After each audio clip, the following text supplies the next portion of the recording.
दोस्तों सभी को नमस्कार। अब मैं खुद प्रसारण चालू करूंगा, गतिविधियों पर नज़र रखूंगा।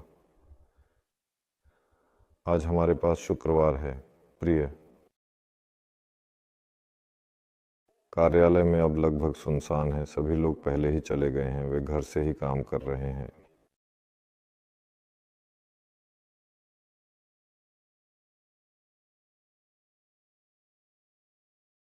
हाँ, वैसे आप देख सकते हैं ये हमारा जेपेलिन है जिसे पावेल ने भी जर्मनी से लाया है। आज मैं आपको इस सप्ताह की कुछ खबरों के बारे में थोड़ी बताऊंगा, जो हुआ है, अगले सप्ताह क्या होगा, और आपके सवालों के जवाब दूंगा। शायद आपके मन में सवाल है कि सभी मेहमान, तकनीकी मेहमान काम पर कहाँ हैं।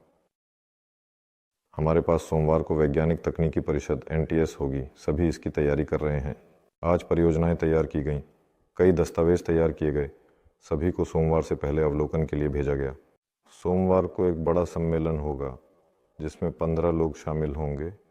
अन्य कार्यों और विश्वविद्यालयों, संस्थानों से विशेषज्ञ आएंगे। बाद में बताऊंगा। सटीक रूप से, जैसा कि मैं बाद में बताऊंगा, हम इसे पूरा फिल्माएंगे। स्वाभाविक रूप से कुछ चीज़ें वहाँ से काटेंगे, कुछ चीज़ें छोड़ेंगे। हम निशान इकट्ठा करेंगे और फिर NTS के बाद टिप्पणियाँ करेंगे ताकि यह स्पष्ट हो सके। हम इसे ज़रूर साझा करेंगे। देखिए,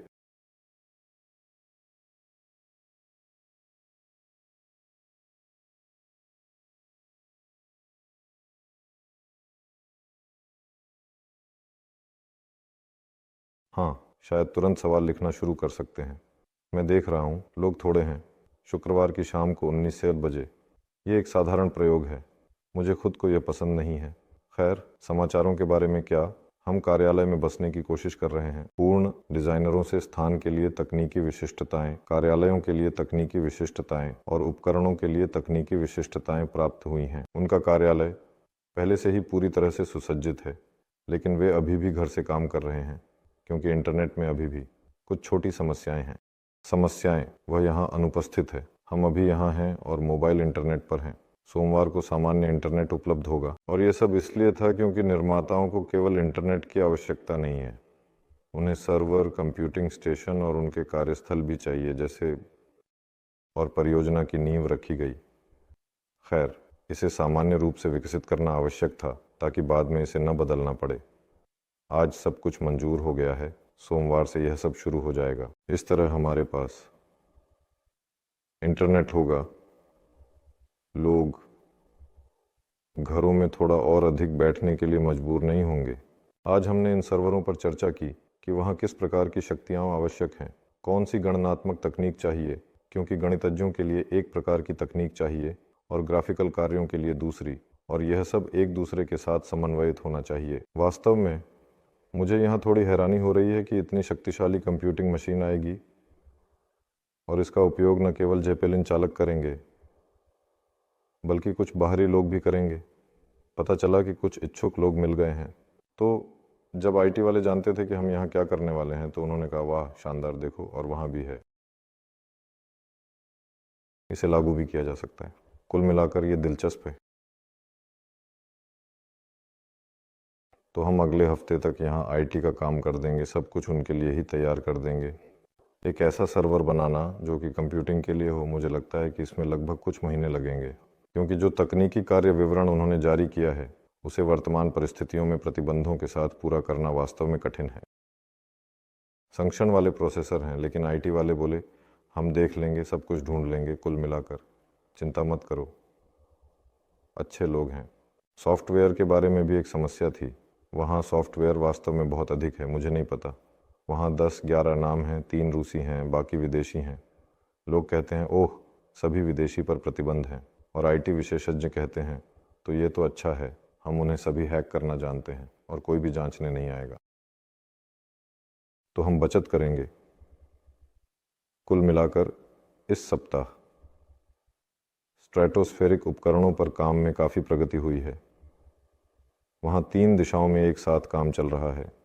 स्ट्रेटोस्फेरिक उपकरणों के संचार प्रणाली के कार्य पर काम, ये एक समूह है। जिस काम को कहा जाता है वह सक्रिय बैलास्टिंग है, जो स्ट्रेटोस्फेरिक उपकरण के लिए है ताकि उसकी ऊंचाई को बदला जा सके, ताकि आवश्यक हवा को पकड़ा जा सके और एक ही स्थान पर रहकर स्थानांतरित किया जा सके। और लंबे समय तक चलने वाले उपकरणों के लिए इन आवरण सामग्रियों पर काम भी आगे बढ़ गया है। सब कुछ भी बदल गया है। ये ऐसा नहीं है कि हम मृत बल्कि शून्य बिंदु से शुरू कर रहे हैं। जल्द ही दिखाने और बताने के लिए कुछ होगा। मुझे लगता है कि अगले सप्ताह में पहले सामग्री आ जाएगी। इस NTS वैज्ञानिक तकनीकी परिषद के बारे में थोड़ी और विस्तृत जानकारी के साथ, जो सोमवार को हमारे कार्यालय में होगा। वहाँ पहले उपकरण के कुछ अधिक जानकारी और तकनीकी विशेषताएं होंगी। ऐसे उत्पादों के लिए और तकनीकी विशेषताएं, किस दूरी पर कौन सा भार, किस प्रकार के इंजनों के माध्यम से, किस तकनीकी रूप में, वहाँ कौन सी ईंधन प्रणालियाँ होंगी, कौन से स्टीयरिंग होंगे और यह सब कैसे नियंत्रित किया जाएगा। हमारे पास अब वास्तव में 2 वाक्य बन रहे हैं जो सब कुछ मिलाकर बनेगा। एक समाधान इस तरह से संकलित किया गया है और इसके लिए सलाह की आवश्यकता है। तो अगर हम सोमवार को सहमत होते हैं तो हम यह चर्चा करेंगे कि हम अगले वर्ष में कौन सा विशेष उपकरण बनाएंगे और उसे हवा में उड़ाएंगे।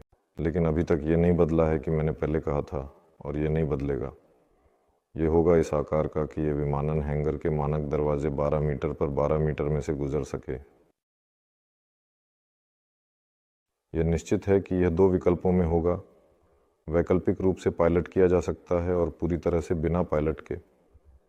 यह भी 100% निश्चित है कि यह ईंधन पर गैसोलीन इंजन पर होगा, जिसमें 98 या 100वां विमानन गैसोलीन होगा। अब 2 इंजन के विकल्प हैं, एक जर्मन और एक चीनी, जिसे खरीदने और उस पर लगाने की संभावना है।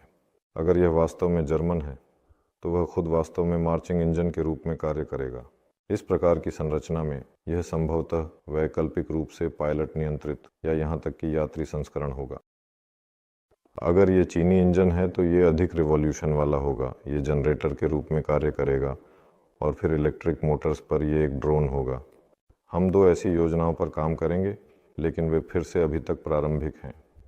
अगर सोमवार को हम किसी सामान्य सहमति पर पहुंचते हैं और हस्ताक्षर करते हैं तो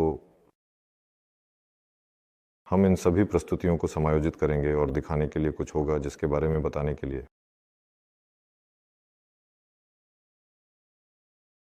और क्या खबरें हैं, मुझे सच में नहीं पता। काम चल रहा है, बहुत सारा काम है। मैं व्यस्त हूँ, सभी व्यस्त हैं, सभी काम कर रहे हैं। यहाँ तक कि वेबिनार की तैयारी करने का भी समय नहीं है। इसलिए कृपया माफ़ करें, हम कभी न कभी तैयारी करना शुरू करेंगे। अरे वहाँ वैसे प्रयोगशाला का काम शुरू हो गया है। प्रयोगशाला में इसके प्रेरक हैं जो कहते हैं हमें निश्चित रूप से 1, 2, 3, 4, 5, 10 की आवश्यकता है। और यह उनके परीक्षण के लिए सामग्री, जांच और इन सामग्रियों पर विभिन्न कोटिंग्स के लिए है, यहाँ तक कि सौर पैनलों तक। और कुल मिलाकर कुछ तो आवरण की वेल्डिंग, यह स्पष्ट है। सामान्य तौर पर वहाँ पर इसे अभी व्यवस्थित किया जा रहा है। ये कैसे व्यवस्थित किया जा रहा है हम दिखाएंगे।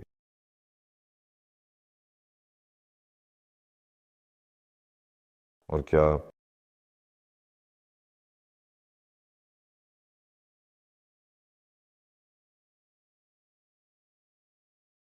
भगवान ही जानता है। वास्तव में काम चल रहा है, सब कुछ ठीक है।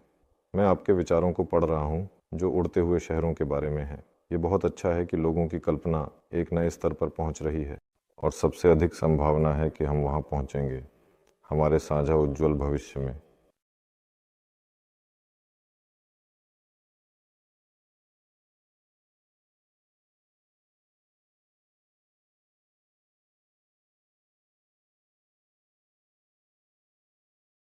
मैं पंखों के बारे में खुद बता सकता हूँ। पंख उसी तरह के 3 स्तरीय होंगे, बस उलटे हुए उसी पहले उपकरण पर। यह ठीक इसीलिए है ताकि वह ऊंचाई में जा सके। यहाँ ऊपरी हिस्से बनाए गए हैं, उनकी ऊंचाई सीमित नहीं है। ये इस तरह उल्टा होगा ताकि दरवाज़ा आसानी से निकल सके। वहाँ बहुत कुछ होगा, क्लासिक और नॉन क्लासिक दोनों। हम देखेंगे। मैं आज शुक्रवार की शाम को सवालों के जवाब देने के लिए तैयार हूँ। सफाई कर्मी आई।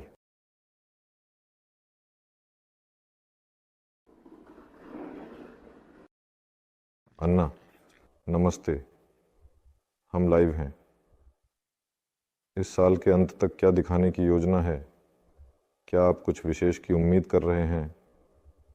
क्या आप इस बारे में अधिक जानकारी साझा कर सकते हैं? इस वर्ष के अंत तक हम 3 स्ट्रेटोस्फेरिक उपकरणों को लॉन्च करेंगे, जिनमें संचार प्रणाली का परीक्षण, सक्रिय बैलास्टिंग का परीक्षण और कई वैज्ञानिक प्रयोग शामिल हैं। यह नए साल के अंत तक होगा। नए साल के अंत तक हम इस उपकरण का पूरी तरह से तकनीकी रूप तैयार कर लेंगे, जिसके बारे में परिषद चर्चा कर रही है, यहाँ तक कि 1 महीने के भीतर, संभवतः वर्ष के अंत तक। ठीक है, पूरी तरह से संभव नहीं है, लेकिन निश्चित रूप से काम शुरू हो जाएगा, जैसे कि गणनाएं, मॉडलिंग आदि। हम ये सब दिखाएंगे, बताएंगे कि ये कैसे चल रहा है और किस दिशा में। प्रयोगशाला स्टीम पर उपलब्ध होगी।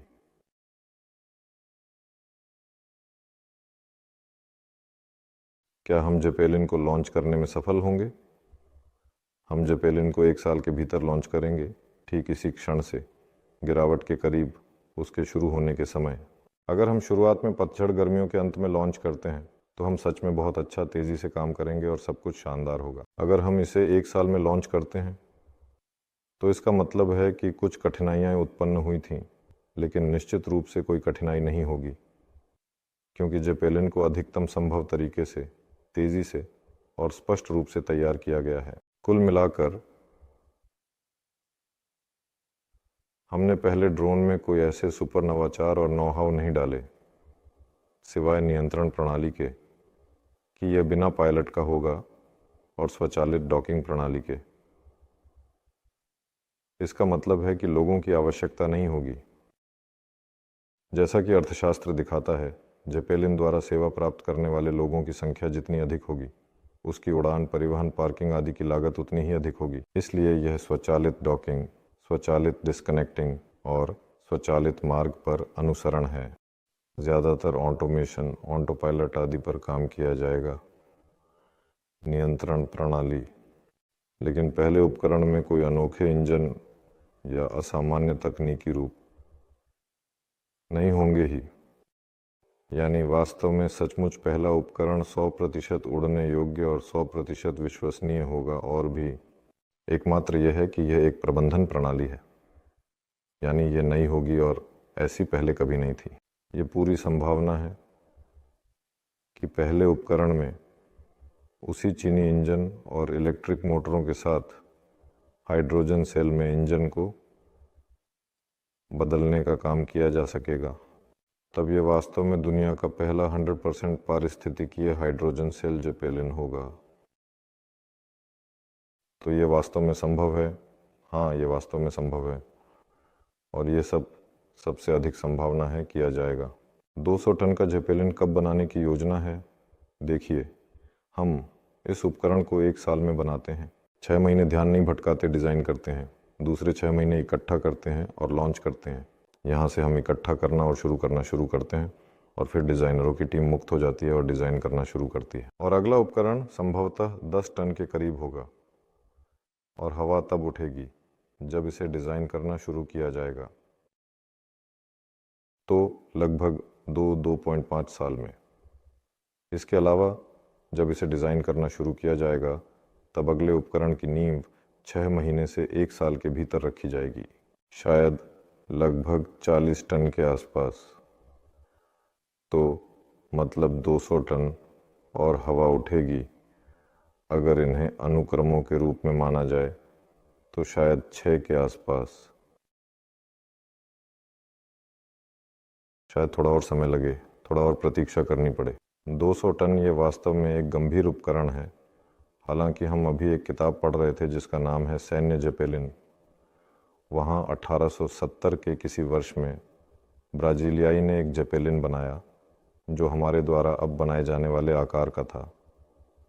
उसने उसमें इलेक्ट्रिक मोटर्स और बैटरी लगाई थी, जिनका वज़न लगभग 200 से कुछ 80 किलोग्राम था। इलेक्ट्रिक मोटर की शक्ति केवल 3 हॉर्स पावर थी और उसने इसके साथ पेरिस में एफिल टावर के चारों ओर उड़ान भरी। यह 1870 का कोई वर्ष था और हम देखते हैं, अरे भगवान, अगर 120 साल पहले ऐसे उपकरण बनाए जाते थे तो 200 टन का जेपेलिन शायद हम और तेजी से बना सकते हैं हमारे वर्तमान तकनीकी और प्रौद्योगिकी के विकास के स्तर के साथ। लेकिन अभी ये कहना नहीं चाहता कि हम वास्तव में कैसे आगे बढ़ेंगे, क्योंकि बहुत सारे निर्णय वास्तव में थोड़ा चलते चलते आते हैं। हमने युवा आधुनिक तकनीकियों, इंजीनियरों और डिज़ाइनरों के साथ उसी निर्माण टीम को और विशेषज्ञों के साथ अत्याधुनिक और अत्यधिक तरीके से मजबूत किया है और समाधान चलते चलते आता है। उन्होंने सोचा कि हम ऐसा करेंगे, लेकिन वास्तव में और भी किया जा सकता है। कुल मिलाकर वहाँ मॉड्यूलरिटी जोड़ी गई है, नए सामग्री जोड़ी गई है और इन मॉड्यूलर संरचनाओं के उत्पादन की तकनीक और संभवतः सब कुछ बहुत तेज़ी से होगा। कठोर उपकरण है जिसे हम इकट्ठा करेंगे, हम इस काम को पूरा करेंगे, फिर हम ऐसे मॉड्यूलर संरचनाएं विकसित करेंगे जहां 200 टन इन मॉड्यूल्स का निर्माण 6 साल में नहीं बल्कि 4 साल में किया जाएगा।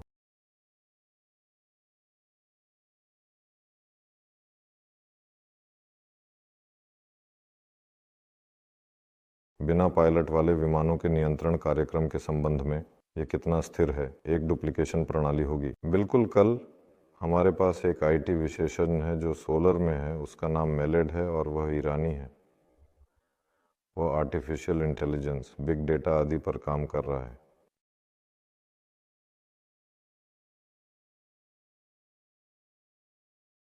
मैसाचुसेट्स प्रौद्योगिकी संस्थान, वह परियोजनाओं में भाग लेता है, वहाँ उसकी एक टीम भी है और वे मशीन दृष्टि, कृत्रिम बुद्धिमत्ता आदि के आधार पर सिस्टम विकसित कर रहे हैं।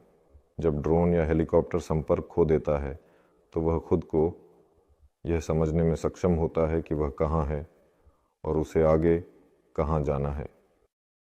क्लासिक सिस्टम होंगे, यानी नेविगेशन, मार्ग का पालन करना आदि, और इसके साथ ही कृत्रिम बुद्धिमत्ता द्वारा डुप्लीकेशन होगा।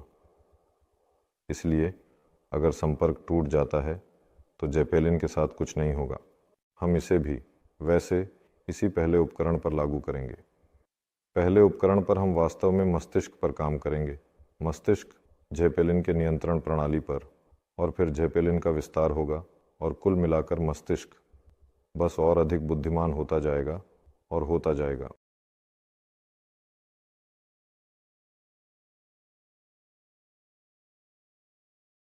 लेकिन वास्तव में मुझे लगता है कि वास्तव में संचार में थोड़ी भी कोई समस्या नहीं होगी। हम अभी स्ट्रेटोस्फेरिक लोगों के लिए संचार प्रणाली का परीक्षण करने जा रहे हैं। हम इसे संयोजित करेंगे और वहाँ अपनी ज़मीन पर स्टेशन स्थापित करने की एक संभावना है। तो उनके पास कार्यक्षेत्र का दायरा 500 किलोमीटर तक है। स्टेशनों से मार्ग कवर हो सकते हैं, निर्भरता नहीं होगी, आपके पास संचार होगा। और अगर अचानक नहीं होगा तो या तो वैकल्पिक रूप से एक पायलट किया जाने वाला जेपेलिन होगा जहां एक व्यक्ति समझ जाएगा, या यदि व्यक्ति नहीं है तो कृत्रिम बुद्धिमत्ता होगी। तो 2 एलिंग बनाने के बाद हर साल लगभग कितने जेपेलिन का उत्पादन प्रक्रिया में उत्पादन किया जाएगा, ये सब वास्तव में बहुत से कारकों पर निर्भर करता है। वास्तव में हमने शुरू में योजना बनाई थी कि प्रत्येक एलिंग महीने में कम से कम एक उपकरण बनाने में सक्षम होगा। अब तक हम इस दिशा से नहीं भटके हैं। स्वाभाविक रूप से हमें और अधिक की आवश्यकता है, 12 से अधिक। एलिंग्स में सालाना 12 से 25 उपकरणों का निर्माण किया जाता था, यानी या तो 1 महीने में 1 या 2 महीने में 2। लेकिन चूंकि हम अभी रास्ते में हैं, इसलिए हम जेपेलिन के तकनीकी रूप और तकनीकी विशेषताओं पर पुनर्विचार कर रहे हैं, क्योंकि वास्तव में बहुत सारे लोग, कई विशेषज्ञ इकट्ठा हुए हैं, और न केवल जेपेलिन चालक बल्कि अर्थशास्त्री भी, व्यापारी, प्रशासक। सामान्यतः हम इस प्रक्रिया को उड़ान भरने वाली लॉजिस्टिक के रूप में नहीं बल्कि बहुआयामी दृष्टिकोण से देखते हैं, और तकनीकी रूप इस कारण से बदलते हैं, उपयोगिता बदलती है और श्रृंखला भी इस कारण से बदल सकती है। ये वह जेपेलिन है जो अभी पहला बनाया जा रहा है। सबसे मोटे अनुमान के अनुसार मांग लगभग 100 यूनिट्स होगी। सबसे निराशावादी अनुमानों के अनुसार ऐसे उपकरणों की मांग लगभग 100 यूनिट होगी और यह सवाल कि प्रति माह या प्रतिवर्ष कितनी यूनिट का उत्पादन किया जाएगा मांग की सक्रियता पर निर्भर करेगा। तो उसकी बिक्री की क्षमता के आधार पर स्वाभाविक रूप से हम इसे कितनी जल्दी बेचेंगे इस पर निर्भर करता है। इसलिए हम अभी के लिए यह सोच रहे हैं कि साल में कम से कम 10 यूनिट का उत्पादन होगा, 12 तक, लेकिन हम 50 बड़े उपकरणों का भी आयोजन कर सकते हैं जिसे हम बाद में गिनेंगे। लेकिन प्रारंभिक रूप से हम कम से कम 12 का लक्ष्य रखते हैं और आदर्श रूप से 25। ये एक बहुत ही मोटे तौर पर बनाई गई आर्थिक मॉडल है कि यहाँ तक कि यह उपकरण भी अब इसकी अर्थव्यवस्था और लागत के संदर्भ में तुलना की जाएगी। मैं बाद में बताऊंगा कि मौजूदा हेलीकॉप्टरों के साथ किए जाने वाले कार्यों के प्रकार के बारे में, जिससे लागत कम होगी और इन हेलीकॉप्टरों की विशेषताएं बेहतर होंगी।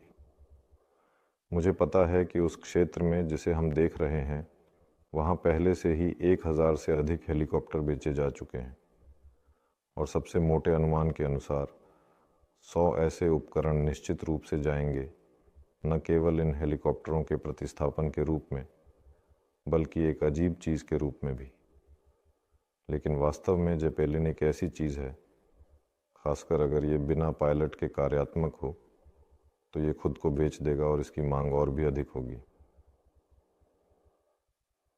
तो उत्तरी रिंग के बारे में, जहाँ हवा गोल घूमती है, वहाँ ऊंचाई कितनी है?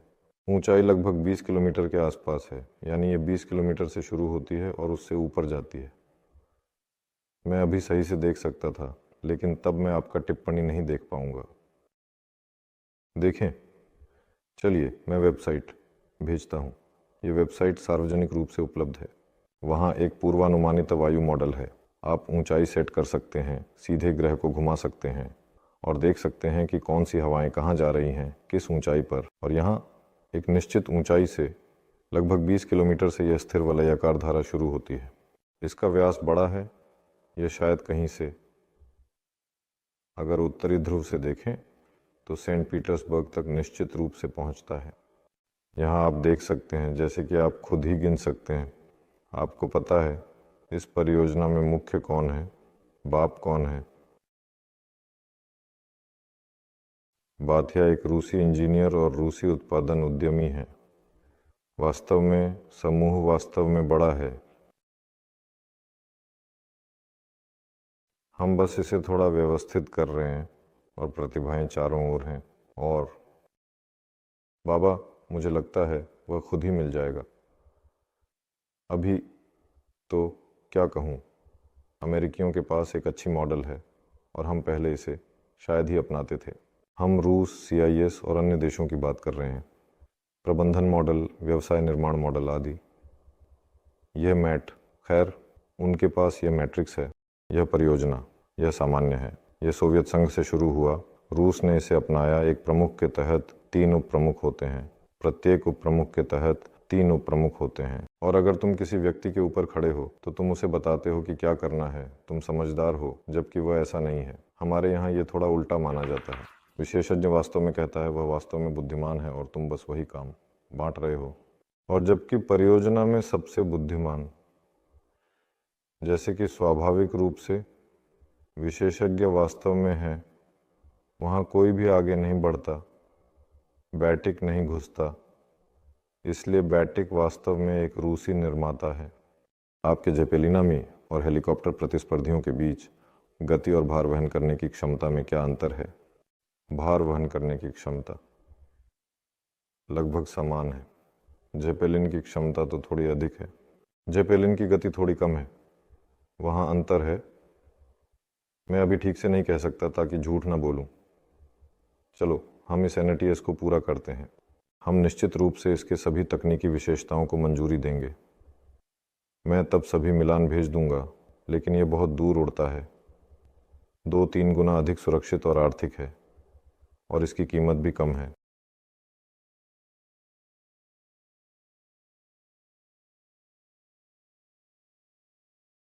तो चलिए सवालों को थोड़ा सक्रियता से लेते हैं। शुक्रवार की शाम को दिमाग ठीक से काम नहीं करता ताकि तुरंत कुछ कहा जा सके। वास्तव में जेपेलिन हेलीकॉप्टरों और प्रतिस्पर्धियों के बीच का अंतर वास्तव में कोई भी प्रतिस्पर्धी नहीं है। आइए हम विमानन में प्रतिस्पर्धा को एक शब्द के रूप में ज़रा पूरी तरह से भूल जाएं। एक हेलीकॉप्टर, उसके पास अपनी जिम्मेदारियां, उपयोगिता। एक विमान, उसके पास अपनी जिम्मेदारियां, फ़ायदे, उपयोगिता। जेपेलिन होगा अतिरिक्त उपकरण, इसके अपने फ़ायदे हैं। वहाँ यह अधिक आर्थिक है। उदाहरण के लिए यह अधिक पर्यावरण के अनुकूल है, लेकिन यह धीमा है। लेकिन यह अधिक सामान ले जा सकता है, इसलिए कोई प्रतिस्पर्धा नहीं है। नहीं तो हम खुद को किसी के खिलाफ खड़ा कर रहे होंगे। लोग सोचेंगे कि आप मजाक कर रहे हैं, लेकिन वास्तव में कोई विरोध नहीं हो सकता। ये जैसे कि एक कार और एक ट्रक के बीच का अंतर है। ट्रक कार का प्रतिस्पर्धी नहीं है, उसका अपना काम है। वास्तव में ये सवाल है, कौन बाप है? क्यों एक? दरअसल ऐसा ही होता है। मैं फिर से समझा सकता हूँ, क्योंकि सभी कंस्ट्रक्टर घर से काम कर रहे हैं। आखिरी कितने तो शायद मंगलवार से सोमवार को उनके साथ कार्यालय में फिर से थोड़ा शायद फिर से मिले। सप्ताह के लिए कार्य योजना बनाई गई और पूरी कार्य योजना उस वैज्ञानिक तकनीकी परिषद से जुड़ी थी जिसमें पहले उपकरण की तकनीकी विशेषताओं और बाहरी रूप पर निर्णय लिया जाना था। और काम करने के लिए वे सभी अपने घरों में चले गए। और आज सीधे शब्दों में कहें तो सोमवार से पहले का आखिरी कार्य दिवस है। सभी लोग परियोजना की तैयारी कर रहे हैं। हम सुरक्षा के लिए बाहरी विशेषज्ञों को बुला रहे हैं, जबकि डिज़ाइनर काम कर रहे हैं। हम लड़कों के साथ कार्यालय की व्यवस्था कर रहे हैं, उनके लिए कार्यालय और प्रयोगशाला को फर्नीचर कर रहे हैं। आज इंटरनेट के साथ और कागजात के साथ भी काम कर रहे थे। पावेल आज वास्तव में मेरी मदद कर सकता था, लेकिन पावेल के पास बहुत सारे महत्वपूर्ण काम हैं, इसलिए आज मैं अकेला हूँ। अगले हफ्ते से हम सभी कार्यालय में जा रहे हैं। यहाँ इंटरनेट, कंप्यूटर और फर्नीचर आ रहा है, और यहाँ सभी कंस्ट्रक्टर होंगे। तो अगले हफ्ते से ऐसा शुरू हो रहा है।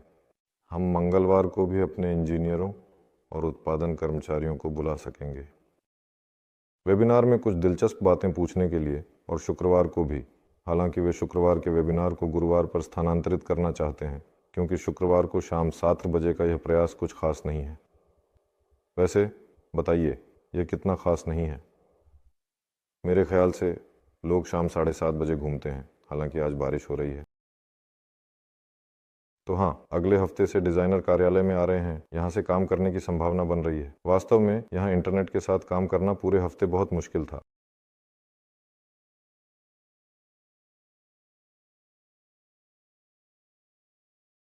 यहाँ हमारे जेपेलिन और आज के जर्मन जेपेलिन का वास्तव में लाभ है, वास्तविकता में यही।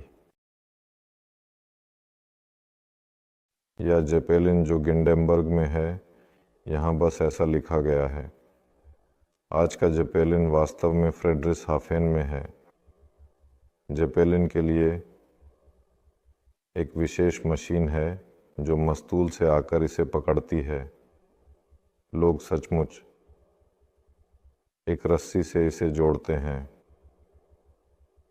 यहाँ भी एक व्यक्ति है, उसे कार में आगे वेलिंग ले जाया जाता है। यानी उसके लिए आधुनिक, फिर भी उन पुराने उपकरणों के संदर्भ में कुछ भी नहीं बदला है। यह एक है। 2, इसे इस तरह से डिज़ाइन किया गया है कि यह 12 लोगों की पर्यटन यात्राओं के लिए है। जेपेलिन उतरता है, लोग इसे शाब्दिक रूप से पकड़ते हैं। 2 लोग बाहर आए, 2 लोग अंदर गए, 2 लोग बाहर आए, 2 लोग अंदर गए, 2 लोग बाहर आए, 2 लोग अंदर गए। एक तरफ ऐसा लगता है कि ये बिल्कुल आधुनिक नहीं है, ये सच में सब कुछ पुराना है, बहुत पुराना। इसके पास कोई ऑटो पायलट नहीं है, कोई स्वचालित मार्ग अनुसरण नहीं है, वहाँ फिर भी पायलट बैठे होते हैं, उन्हें नियंत्रित किया जाता है।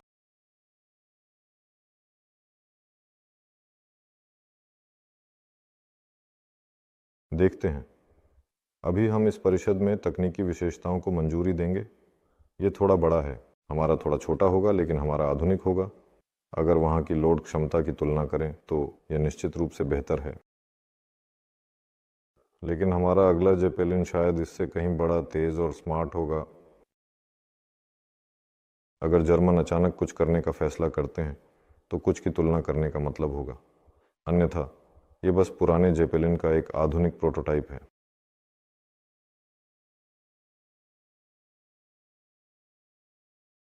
हमारे शो में उत्पादन के दृष्टिकोण से एक बहुत बड़ा लाभ होगा। हम श्रृंखला उत्पादन की योजना बना रहे हैं और यह श्रृंखला उत्पादन छोटी नहीं होगी। इसलिए इस उपकरण की लागत बहुत कम होगी और यह बाज़ार में अधिक सुलभ होगा। जर्मन लोग अपने एक उपकरण को बनाने में बहुत समय लगाते हैं, जिससे वह अविश्वसनीय रूप से महंगा हो जाता है और इसके लिए खरीदार वास्तव में नहीं होते। वे हर 5 साल में एक बार इसे बहुत महंगे दाम पर बेचते हैं और इस पर खुश होते हैं। जर्मन उपकरणों की तुलना में सबसे बड़ा लाभ ये है कि हम बहुत कम लागत के साथ श्रृंखला उत्पादन की प्रक्रिया स्थापित करेंगे और हम उन्हें बड़े पैमाने पर वितरित कर सकेंगे।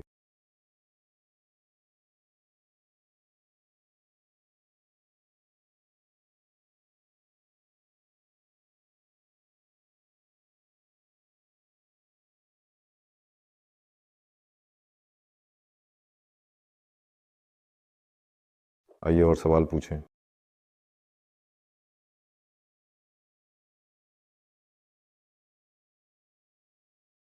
किसी ने आज चैट में हाल ही में इसके बारे में लिखा था। मैंने एक संदेश देखा जो अचानक आया कि अब सभी ड्यूनोव के इंजनों के साथ जेपेलिन है। आज इंजीनियरों के साथ बैठक हुई थी, ठीक है, कहने के लिए पावर प्लांट। इसे विभिन्न यांत्रिक तरीकों से तुरंत पंखों पर टॉर्क ट्रांसफ़र करने के लिए इस्तेमाल किया जा सकता है। यह जनरेटर को भी घुमा सकता है और जनरेटर से कृपया कंट्रोलर्स के माध्यम से इलेक्ट्रिक मोटर्स को ऊर्जा प्रदान कर सकता है। आज हम एक दिलचस्प संयोजन पर पहुँचे जहाँ उच्च आवृत्ति और इसी तरह की बातें हुईं और स्लाव्यांका बहुत अच्छी निकली। हाँ, और आवृत्तियाँ भी सही हैं। हमने वास्तव में पावर प्लांट के लड़कों के साथ बातचीत की। अगले हफ्ते कुछ लोग आएंगे। अरे ये लोग, भाई, सच में अनुभवी हैं, जिन्होंने वास्तव में ये उच्च आवृत्ति सुपरफास्ट जनरेटर बनाए हैं। हम उनके साथ सबसे अधिक संभावना है अपना आलमाश करेंगे। देखेंगे, अगर वहाँ सब कुछ ठीक हो जाता है तो सब कुछ ठीक हो जाएगा।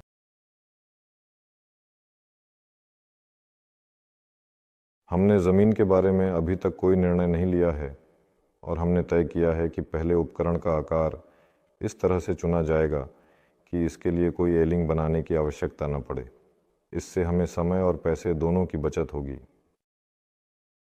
यह प्रयास इस उपकरण के उपयोग की संभावनाओं को बढ़ाएगा ताकि यह किसी भी विमानन एलिंग में समाहित हो सके। इसीलिए पहले उपकरण के लिए एलिंग का निर्माण करने की आवश्यकता नहीं है और भूमि का प्रश्न हम थोड़ी देर के लिए टाल रहे हैं, क्योंकि शायद नहीं शायद, बल्कि यह अधिक तार्किक है निश्चित रूप से अपनी भूमि खरीदना। सेखोस को खरीदने का बिल्कुल मन नहीं है इस 5 साल की महाकवि में से एक स्थान से दूसरे स्थान पर भूमि के अनुवाद में शामिल होने के लिए। इसलिए अगर खरीदना है तो शायद सही उद्देश्य वाली भूमि खरीदना बेहतर होगा। यह एरोग्राद पहले से ही किसी का है, कहीं ना कहीं स्थित है। ये इतना सस्ता नहीं है और वास्तव में पैसे खर्च करने के लिए हैं। उन्हें उपकरण को हवा में उठाने पर खर्च करना चाहिए और फिर समय के साथ, हाँ, ऐसा संपत्ति खरीदना संभव होगा। ये कंपनी के बैलेंस पर आ जाएगा। ये बहुत अच्छा है, ये कहीं नहीं जाएगा। सबसे पहले ये अपना है और वहाँ पहले से ही अगले उपकरण के लिए एक बड़ा एलिंग बनाया जाएगा, क्योंकि अगला उपकरण अब उन सभी एलिंगों में से किसी में भी काम नहीं कर सकेगा। जहाँ सामान्य बोइंग आते हैं, पहला कर सकेगा, लेकिन दूसरा निश्चित रूप से नहीं। इसके नीचे निर्माण होगा और वहाँ हम ज़मीन के बारे में तय कर लेंगे, लेकिन अभी हम विचार कर रहे हैं। एक उम्मीदवार है जो ज़मीन के नीचे है। ये एक सक्रिय एरोसिटी है। इसका नाम नहीं बताऊंगा, नहीं चाहता। हम सभी से पहले ही बात कर चुके हैं, किसी को भी कोई उम्मीद नहीं दी। बस वहाँ हमने क्षेत्रफल की जानकारी ली, कीमत का पता लगाया, दस्तावेज़ों की स्थिति, अनुमति, प्रतिबंध और ऊंचाई के बारे में सब कुछ जाना। यह भी देखा कि आसपास कोई एंटी एयरक्राफ्ट डिफेंस है या नहीं, और कुल मिलाकर सब कुछ स्पष्ट किया। हमने अपने लिए एक नक्शा तैयार किया, एक पसंदीदा का निर्धारण किया, लेकिन यह नहीं बताया, क्योंकि अगर हम कहते कि हमें यह एरोसिटी बहुत पसंद है तो वे कहेंगे ठीक है, तब कीमत बढ़ जाएगी।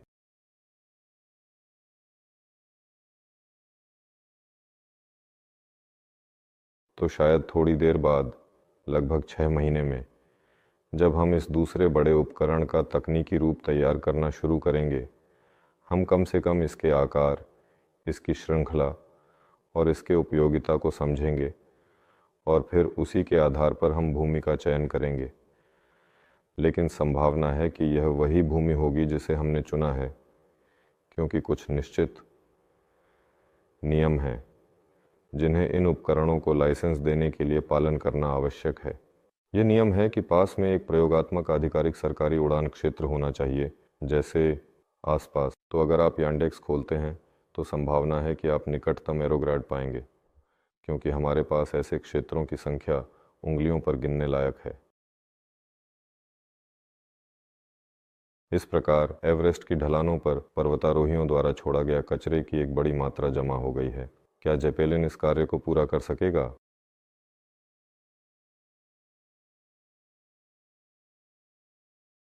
यदि इस कार्य को किसी उपकरण के डिजाइन या आधुनिकीकरण के समय सही तरीके से रखा जाए तो मुझे कोई बाधा नहीं दिखती। हालांकि वहाँ हवाओं पर ध्यान देना होगा। एवरेस्ट के चारों ओर कभी कभी वहाँ का मौसम साफ होता है। शायद हम एक मिशन आयोजित कर सकें, लेकिन यह मुश्किल होगा। हालांकि अगर सभी को इस ग्रह की सबसे ऊंची पर्वत को साफ करना है, और अगर हम अचानक इतने समझदार बन जाएं, तो हम इसे कर सकते हैं।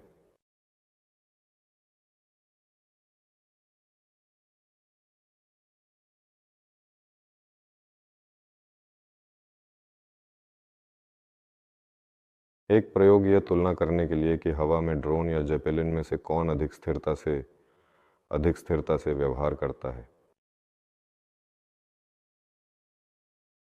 वह प्रणाली हवा में अधिक स्थिर होती है जिसमें अधिक बुद्धिमत्ता और आधुनिक तकनीकों का निवेश किया गया है। संभवतः इस चरण में यह ड्रोन ही है, स्वाभाविक रूप से, क्योंकि ये ड्रोन जो ऑपरेटरों के लिए बड़े पैमाने पर उत्पादित किए जाते हैं, वे इतने स्मार्ट हो गए हैं कि वे बहुत तेज़ी से खुद को सही कर लेते हैं। और हमारा लक्ष्य है पहला जेपेलिन इस तरह से बनाना, इसमें वही सभी मस्तिष्क और एल्गोरिदम डालना। ये स्पष्ट है कि वहाँ बहुत कुछ बदलेगा, लेकिन बड़े पैमाने पर वही सिस्टम जोड़े जा रहे हैं। जाहिर तौर पर लिडार, रडार, यहाँ तक कि अल्ट्रासाउंड, क्योंकि जब आप नीचे जाते हैं तो नीचे जंगल और अन्य चीज़ें होती हैं। यहाँ हमारे मिलात, जो ईरानी हैं और आईटी विशेषज्ञ हैं, ने मुझे एक प्रणाली दिखाई जो हाल ही में मैसाचुसेट्स प्रौद्योगिकी में विकसित की गई थी। उन्होंने ड्रोन को लॉन्च किया, मुझे याद नहीं किस गति पर, लेकिन यह बहुत तेज़ था, लगभग 100 किलोमीटर प्रति घंटे, सीधे जंगल के बीच। और यह चलते चलते दिशा का पता लगाता रहा, पेड़ों के चारों ओर उड़ता रहा। ये बहुत प्रभावशाली है। और उसने मुझे बताया कि वहाँ कौन कौन सी प्रणालियाँ हैं, ये सब कैसे व्यवस्थित है, और इसे जेपेलिन पर कैसे लागू किया जा सकता है। तो जो स्थिर है वह समझता है कि जब हवा चलती है तो क्या करना है। हमारा जेपेलिन जब समझेगा तब हम उसकी तुलना कर सकेंगे।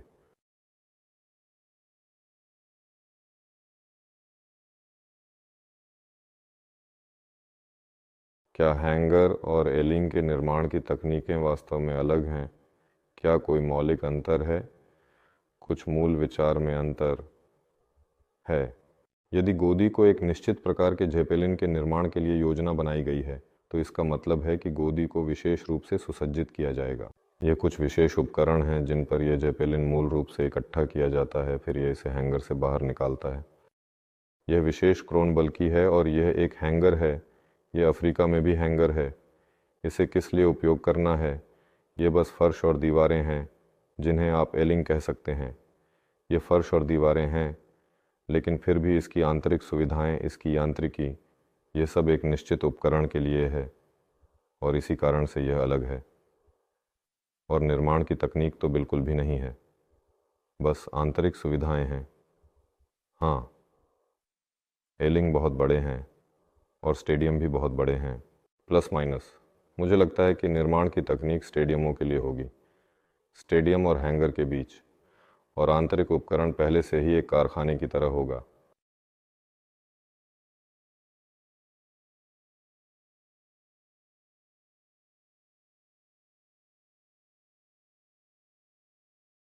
रूसी कंपनी एरोस्मेना ने 2024 में उड़ने वाली प्लेट के आकार के जेपेलिन का उत्पादन शुरू करने की योजनाओं की घोषणा की है। एरोस्मेना ने लंबे समय से योजनाओं की घोषणा की है और कुछ उत्पादन शुरू किया है। और वास्तव में केवल एक कंपनी नहीं, बल्कि कई कंपनियां आमतौर पर यह घोषणा करती हैं कि वे कुछ निर्माण शुरू कर रही हैं, लेकिन यह कुछ असामान्य है। लेकिन काम आगे नहीं बढ़ता। हमने सबसे, मुझे लगता है, उचित योजना पर काम करना शुरू किया है। यह वही करना है जो पहले उड़ चुका है, बस इसे नए प्रारूप में, नई तकनीकों के साथ, कृत्रिम बुद्धिमत्ता, सेंसर और ड्रोन के साथ करना है। और यह स्पष्ट है कि नए सामग्रियों के साथ यह सब किया जा रहा है, लेकिन वास्तव में पारंपरिक रूपों के साथ, क्योंकि विभिन्न रूपों के साथ थोड़ा प्रयोग करना प्रारंभिक चरणों में अधिकतम जोखिम भरा होता है। यानी आपके पास अस्थिरता से ग्रस्त वित्त पोषण है, एक असंगठित शर्तों के अनुसार जैसे समूह, और आप तुरंत कुछ ऐसा करते हैं जो कभी नहीं हुआ। सफलता की संभावना शून्य की ओर बढ़ती है। उन्होंने एरोस्मेना का प्रोटोटाइप बनाया। एक छोटी उड़ने वाली प्लेट थी जिसका नाम अन्यूता था। इंटरनेट से वीडियो हटाने की कोशिश की गई, लेकिन इंटरनेट सब कुछ याद रखता है, इसलिए अगर आप गूगल करेंगे तो आपको मिल जाएगा। उन्होंने इसे बनाया और यहाँ तक कि इसे हाथों से, रस्सियों की मदद से भी स्थिर नहीं कर सके, तो फिर इंजनों की बात तो छोड़ ही दीजिए। इस जेपेलिन सब कुछ स्पष्ट है, पहले से गणना की गई है। लेकिन क्लासिकल आकार के जेपेलिन, जिसका केंद्र होता है, एक द्रव्यमान केंद्र होता है, वह एक दूसरे को काटता है, एक भार होना चाहिए, तब वह स्थिर रहता है। वैसे उड़ने वाली प्लेट, जैसे कि जेपेलिन, अगर बिना किसी संतुलन के उड़ने वाली प्लेट इस तरह से पलटने की कोशिश करती है, तो किनारे पर खड़े होना और ऊपर उठना और इसे हवा में स्थिर रखने के लिए, ताकि यह ऐसा न करे, ऊर्जा खर्च करनी पड़ती है ताकि इन अतिरिक्त क्षणों को समाप्त किया। इसके अलावा इसे बहुत नीचे लादकर स्थिर किया जा सकता है। तो सब कुछ, ये नहीं पलटेगा, भार नीचे है, लेकिन यहाँ झूलने का प्रभाव उत्पन्न होता है, ये भी अस्थिर हो जाता है। एरोस्वैप में उन्होंने ऐसा नहीं किया कि वज़न को नीचे गिराया, बल्कि उन्होंने वज़न को सीधे प्लेट के अंदर डाल दिया। इन पंखों को गोलाकार रखा गया है, यानी उनकी प्लेट निश्चित रूप से स्थिर नहीं होगी। उन्हें इसकी स्थिरीकरण के लिए ऊर्जा खर्च करनी पड़ेगी, और जैसा कि उनके छोटे मॉडल ने दिखाया, उनके मॉडल अभी तक गणितीय रूप से व्यावहारिक नहीं हैं। देखते हैं, उन्हें इकट्ठा करने दें। वे जेपेलिन के आकार में एक उड़ने वाली थाली बनाएंगे। शानदार।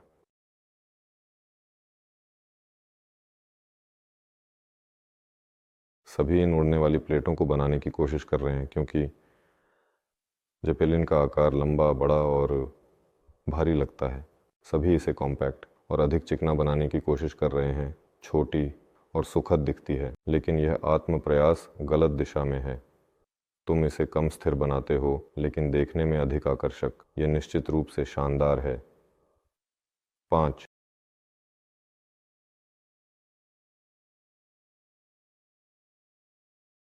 साल जल्दी बीत जाएंगे। सोचिए, क्या भूमि अधिग्रहण का कार्य अन्य कार्यों के साथ समानांतर में शुरू नहीं किया जाना चाहिए? तो अगर हमें इस वर्ष के भीतर एलिंग का निर्माण शुरू करना है, तो कम से कम इसके निर्माण के लिए अनुमति संबंधी दस्तावेज कम से कम 1 वर्ष के भीतर प्राप्त कर लेना चाहिए। संभवतः शायद 1 साल बाद हमने इस उपकरण को हवा में उठाया, सांस ली और एलिंग के निर्माण पर पैसे खर्च करना शुरू किया। हम एक साल में शायद ही कोई कृषि उत्पाद खरीद सकें और उसे सही उद्देश्य के लिए दस्तावेज़ों में स्थानांतरित कर सकें। इसके लिए कम से कम 3 साल लगेंगे। यह एक ऐसा पूर्वानुमान है जब लोग कहते हैं मैंने तो 5 किया। ऐसा अगर कोशिश की जाए तो यह ऐसा है 5 के लिए, और अगर बहुत कोशिश की जाए तो 5 में, और अगर पूरी मेहनत की जाए तो 3 में। क्या यह संभव है? तो शायद शायद और ऐसा है कि यह लगभग 5 साल तक पहुंच जाता है। लेकिन ये सब वास्तव में इस पर निर्भर करता है कि यह किस क्षेत्र में किया जा रहा है और इसे कौन कर रहा है। यदि राज्य से सहायता मांगी जाए तो संभवतः यह सब बहुत तेज़ी से होगा, लेकिन इसके लिए उड़न यंत्र को प्रदर्शित करना आवश्यक है।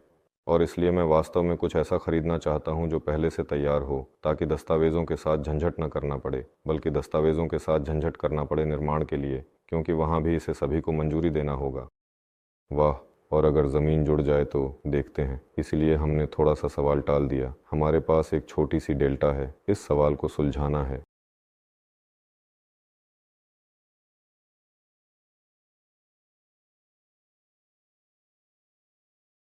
जेपेलिन के आकार और उसकी भार वहन क्षमता का क्या संबंध है? तो 1 घन मीटर 1 किलोग्राम उठाता है, यानी अगर यह 1000 घन मीटर है तो यह 1 टन है। अगर 2000 घन मीटर है तो यह 2 टन है। हमारे पास पहला जेपेलिन होगा 2, शायद थोड़ा सा 1000 घन मीटर का, लेकिन वहाँ कुछ वज़न होगा जो आवरण का है। इसका वज़न लगभग, तो अभी एक सामग्री है, यह 207 ग्राम प्रति वर्ग मीटर है। इसका वज़न लगभग 300 किलो से थोड़ा कम होगा। यह केवल खुद आवरण का है। इसके अलावा पंख, ये थोड़ा भारी है, इंजन और इसी तरह, और इसके बाद उसके पास बचता है। तो कम से कम 500 किलोग्राम, और फिर देखेंगे शायद थोड़ा ज़्यादा, लगभग ऐसे ही।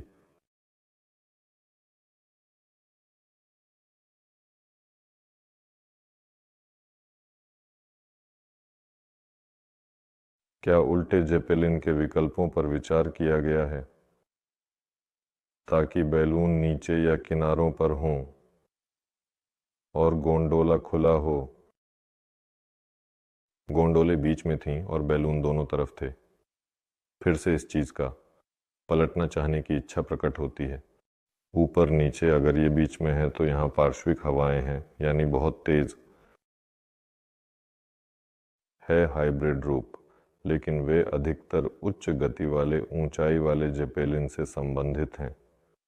ऐसे क्लासिक जेपेलिन छोटे ऊंचाई पर सुपर प्रभावी होते हैं, लेकिन जब ऊंचाई बढ़ती है, जैसे कि 5 किलोमीटर और उससे अधिक, वहाँ हवा का घनत्व कम होता है और वहाँ अन्य गति से उड़ान भरी जा सकती है, जैसे कि 250 या 300 किलोमीटर प्रति घंटे, जबकि ज़मीन पर यह 150 से 180 किलोमीटर है।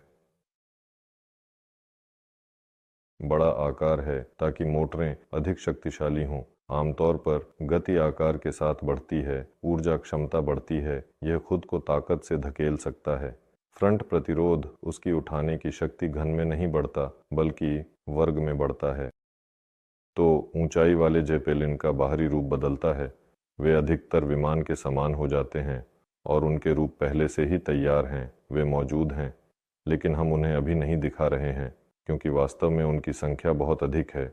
कम से कम इन रूपों के 3 प्रकार हैं, और खैर, वे वही नौ-हाव हैं, क्योंकि ऊंचाई पर तेज जेपेलिन की गणना करना, ये कितनी हवा की टनलें हैं, उसकी ज्यामिति और अन्य चीज़ें, ये बुरान की तरह है।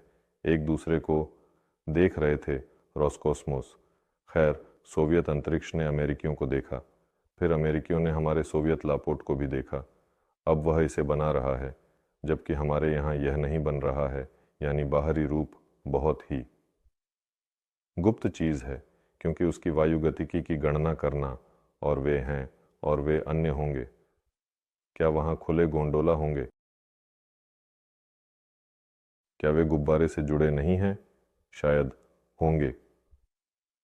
वास्तव में गोंडोला को गुब्बारे से अलग करना एक बहुत अच्छा समाधान है, और वे भी मौजूद हैं, और वे सतह पर हैं। शायद हम चैट में इस पर पहले ही पहुंच चुके हैं। मैं बस सब कुछ पढ़ने में सक्षम नहीं हो पा रहा हूँ।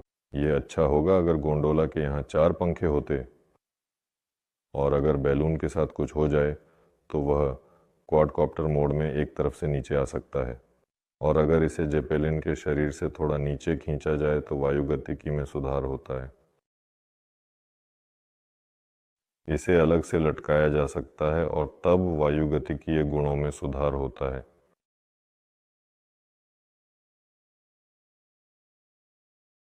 या तो गोंडोला को अंदर धकेल दिया जाता है, लेकिन तब संतुलन में समस्या होती है, या फिर इसे थोड़ा नीचे लाना पड़ता है।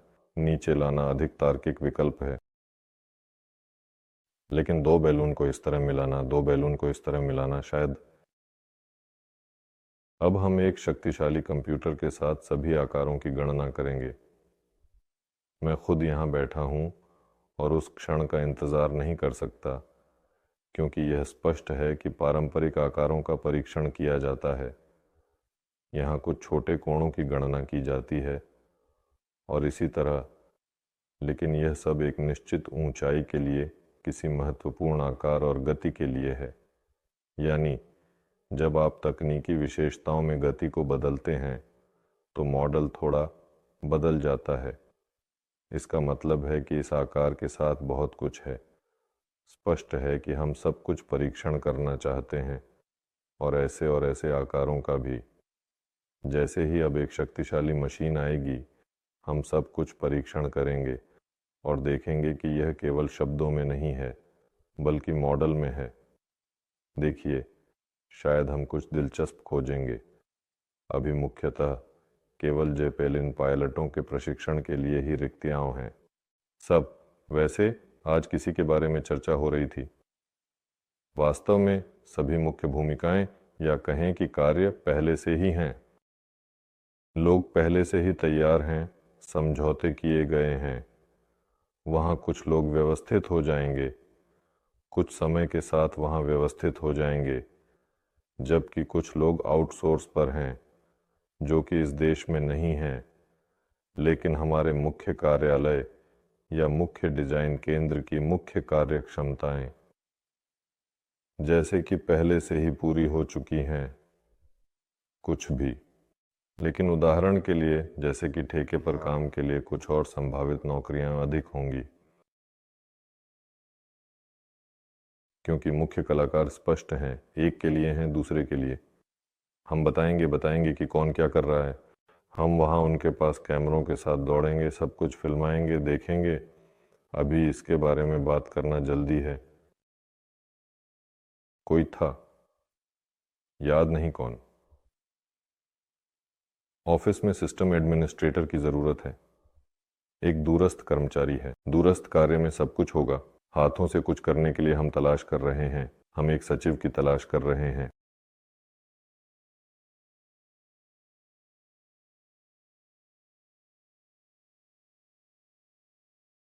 हम स्टूडियो में एक अच्छे ऑपरेटर की तलाश कर रहे हैं, क्योंकि हमें लगातार प्रयोगशालाओं की शूटिंग करनी होती है।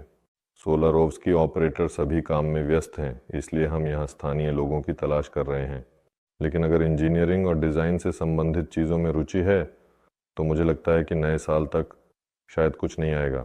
नए साल के करीब देखेंगे।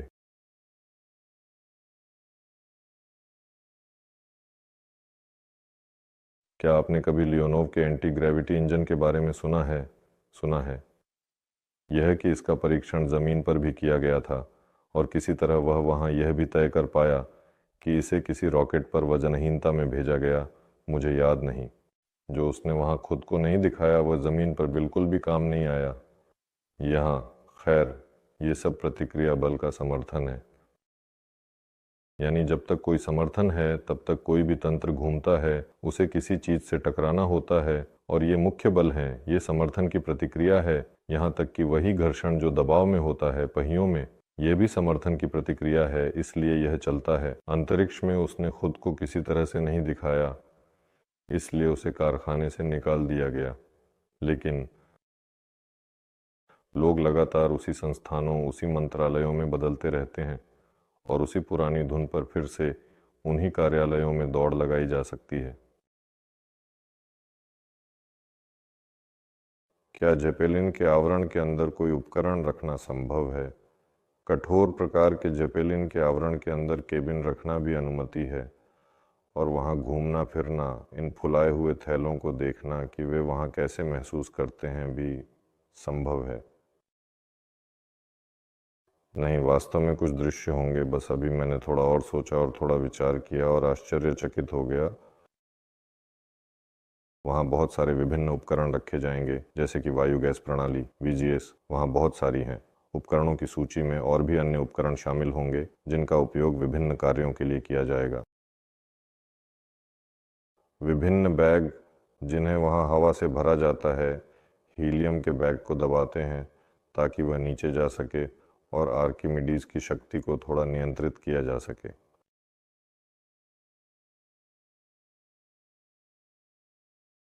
यहाँ तक कि प्लाज्माट्रॉन को अंदर स्थापित करने के विचार भी हैं। प्लाज्माट्रॉन के माध्यम से गैस को गर्म किया जाता है। बैग में गैस गर्म होती है जिससे उठाने की शक्ति, आर्किमिडीज की शक्ति बढ़ती है। वहाँ उदाहरण के लिए सुपर हाइब्रिड, खैर वैसे मुझे नहीं पता, इसके बारे में कहीं नहीं कहा गया है। शायद सभी इसके बारे में जानते हैं लेकिन वे नहीं कहते। जेपेलिन चालक, विदेशी अन्य कंपनियाँ। इसका उपयोग किया जा सकता है, इसका उपयोग किया जा सकता है। वास्तव में यह कोई नया विचार नहीं है, लेकिन लगता है कि इससे पहले किसी ने ऐसा नहीं कहा। इस तरह का उपकरण अंदर आसानी से रखा जा सकता है। लेकिन कुल मिलाकर सोचिए, हाँ, वहाँ चलना संभव है, वहाँ कमरे, केबिन रखे जा सकते हैं, यहाँ साइड में खिड़कियाँ बनाई जाएंगी, तो सभी प्रकार का उपकरण, जीवन समर्थन निश्चित रूप से होगा।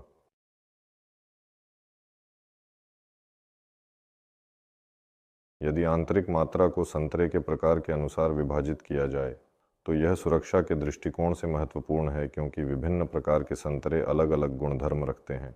उदाहरण के लिए, कुछ संतरे अधिक रसदार होते हैं जबकि कुछ में अधिक गूदा होता है। अगर अचानक गोली उसके शरीर के पार चली गई, केवल 2 सिलेंडरों को फाड़ते हुए, और बाकी बचे रहे, तो यह तार्किक है। जितना बड़ा उपकरण होगा, ज़्यादा संतरे के टुकड़े होंगे, यानी जितना छोटा उपकरण होगा, कम सेक्शन होंगी।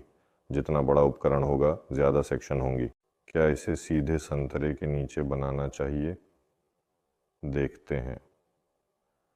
मुझे लगता है कि आंतरिक स्थान को कुछ खंडों, सेक्टरों आदि में विभाजित करने का यह विचार कृत्रिम बुद्धिमत्ता द्वारा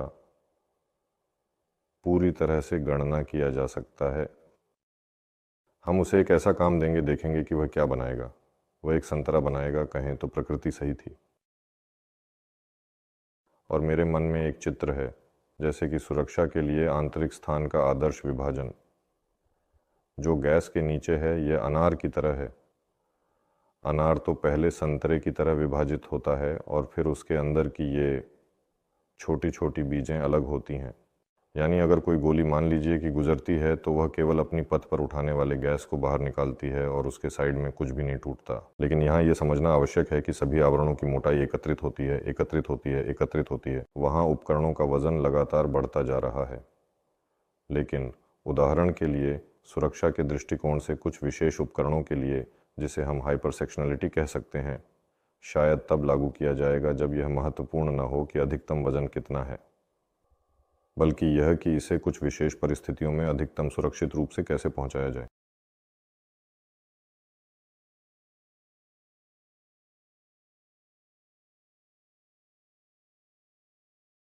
क्या पायलट डायरेक्टर के लिए प्रशिक्षण लेने में आयु की कोई सीमाएं हैं? बशर्ते निश्चित रूप से स्वास्थ्य अच्छा हो। हाल ही में एक सवाल उठाया गया था, अगर आप एक पायलट हैं लेकिन पहले से ही सेवानिवृत्त हैं, क्योंकि पायलट जल्दी सेवानिवृत्त होते हैं, क्या आप एक एयरशिप के पायलट बन सकते हैं? जिस पर एयरशिप पायलटों ने जवाब दिया, हमारे पास केवल ऐसे ही लोग काम करते थे, केवल सेवानिवृत्त लोग, विमानन सेवानिवृत्त लोग, पूरी तरह से सेवानिवृत्त नहीं। क्या उम्र के लिए कोई सीमाएं हैं? यह स्पष्ट करना होगा। हमारे परिचितों ने एक स्कूल खोला है। कुछ स्कूल थे जिन्होंने एयरशिपिंग के लिए भी लाइसेंस प्राप्त किया था। सभी लाइसेंस रद्द कर दिए गए और हाल ही तक एयरशिपिंग के लिए किसी को भी लाइसेंस नहीं दिया गया। यहाँ हमारे परिचित हैं और यहाँ हमारे परिचित हैं, और उन्होंने आधुनिक इतिहास में निश्चित रूप से। एक निश्चित समय से वायु परिवहन के लिए पहली ऐसी लाइसेंस प्राप्त की है। मैं उनसे पूछूंगा, जानूंगा कि क्या कोई निश्चित ऊपरी सीमा है जिसके ऊपर अध्ययन नहीं किया जा सकता। लेकिन शायद यदि स्वास्थ्य ठीक है और दिमाग काम कर रहा है तो मुझे लगता है कि वहाँ शौकिया पायलट या निजी पायलट के लिए अध्ययन करने में कोई सीमाएं नहीं होनी चाहिए।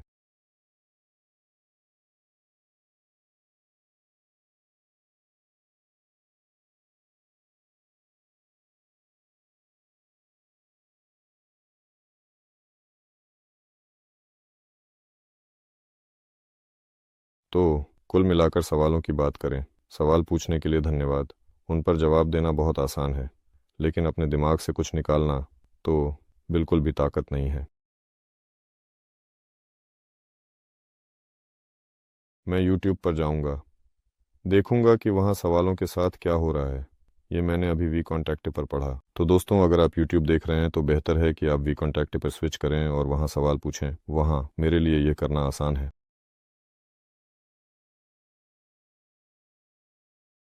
वैसे वास्तव में YouTube पर एक वीडियो उपलब्ध है जिसमें दिखाया गया है कि नासा में कैसे हमारे सोवियत लापत्या के प्रकार का अंतरिक्ष शटल बनाया जा रहा है। दिलचस्प है, दोस्तों ने नासा के साथ इस कहानी को खो दिया, जबकि वे अपने यहाँ इसे पूरी तरह से विकसित कर रहे हैं। खैर, सबसे पहले, हाँ, यूट्यूब पर तुरंत पावेल इगोरविच फिलिपोव, ध्यान दें, सिबीर के लिए 19 बजे मॉस्को में यह पहले से ही मध्य रात्रि है। इसे 17 बजे जैसा वापस करें। मैं सहमत हूँ, और शुक्रवार की शाम को यह निश्चित रूप से कठिन है। मैं निवेश करना चाहता हूँ। बहुत धन्यवाद। निवेश करें। अपने व्यक्तिगत खाते में प्रवेश करें। बाप कौन है? बाप एक सोवियत व्यक्ति है। खैर, एक रूसी व्यक्ति। हालांकि यह परियोजना अंतर्राष्ट्रीय है, हमारे पास यहाँ तक कि उत्साही लोग भी हैं। ऐसा हुआ कि एयरशिप, यह स्पष्ट है कि किसी ने इसे शुरू किया। इस मामले में इसे सोलर ग्रुप ने शुरू किया, लेकिन हमने सभी इंजीनियरों को इकट्ठा किया और वे सभी प्रतिभाशाली हैं, सभी जीनियस हैं। हर कोई अपने काम में बाप है। आज मज़ेदार है, हम पिछले वेबिनार में देख रहे थे, खैर मुझे याद नहीं है, मैंने वहाँ कुछ कहा था कि शायद 5 के करीब। मुझे पता है, जब एयरशिप पर वास्तव में क्राउड फंडिंग की गई थी। और इस तरह, जब मैं इस किताब को पढ़ रहा था जो पुराने सैन्य डायरेक्टरों के बारे में है, तो इसका नाम सैन्य डायरेक्टर है, लेकिन इसमें इतिहास के बारे में है। फ्रांसीसी, मुझे याद नहीं है कि उसका नाम क्या है, भी 1800 के किसी साल का है। उसने भी दान पर अपने पहले डायरेक्ट को इकट्ठा किया।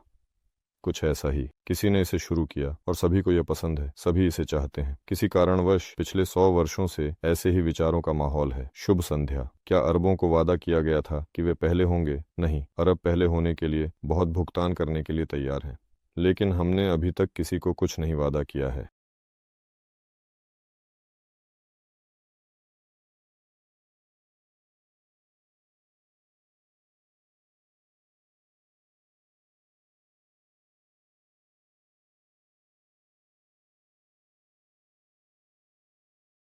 तो क्या यहाँ नए साल के अंत तक कुछ योजनाबद्ध परियोजनाएं हैं? क्यों कुछ स्ट्रेटोस्फेरिक छोटे प्रोजेक्ट्स शुरू करना? किसके लिए? किसी को कुछ साबित करने के लिए? हमें योजना के अनुसार उपकरणों पर ध्यान केंद्रित करना चाहिए। दोस्तों, सामान्यतः मुख्य इंजीनियरिंग टीम विशेष रूप से उपकरणों पर ध्यान केंद्रित करेगी, और उसी योजना के अनुसार इस योजना के अंत के आसपास स्ट्रेटोस्फेरिक एयरशिप।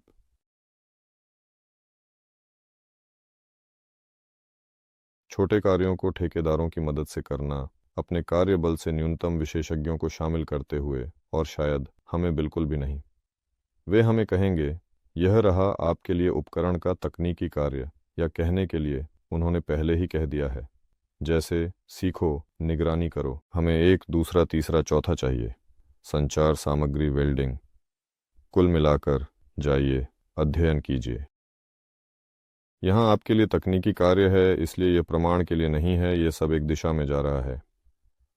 बस ये इतना दूर की दृष्टि है कि हम छोटे उपकरणों से शुरू कर सकते हैं, और ये पूरी तरह से सस्ता, तेज़, और सबसे महत्वपूर्ण बात यह है कि सब कुछ एक ही दिशा में जा रहा है।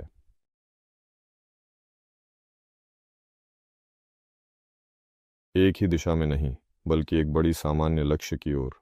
आगे आप गतिशील दिशा निर्देशित इंजनों के साथ संरचना पर विचार करेंगे ताकि आप लीवर को अनुकूलित रूप से व्यवस्थित कर सकें, प्रभाव डाल सकें और चलते फिरते टूटे हुए इंजन को बदल सकें।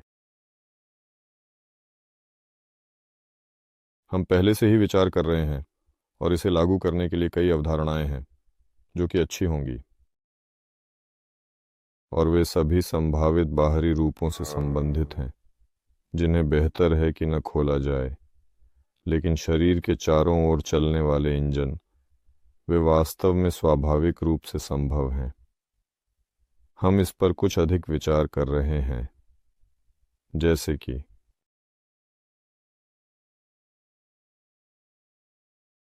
यह निश्चित नहीं है कि हम इसे स्वाभाविक रूप से उपयोग करेंगे, खासकर पहले के चरणों में। यह निश्चित रूप से एक अवधारणा के रूप में मौजूद है। और आगे क्या? गणनाएं, प्रयोग। पहले चरणों में जितने कम हम प्रयोग करेंगे, यानी प्रयोगात्मक चीज़ें यंत्र में डालेंगे, उतना ही अधिक संभावना है कि सब कुछ ठीक रहेगा।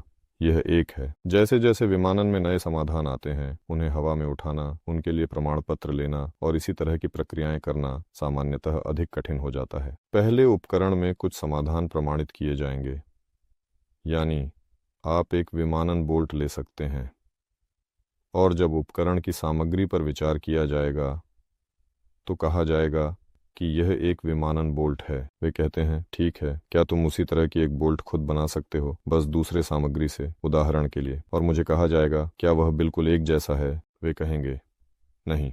जाओ इस बोल्ट को प्रमाणित करो, चलो शुरू करते हैं परीक्षण की विधि। और चल पड़ा।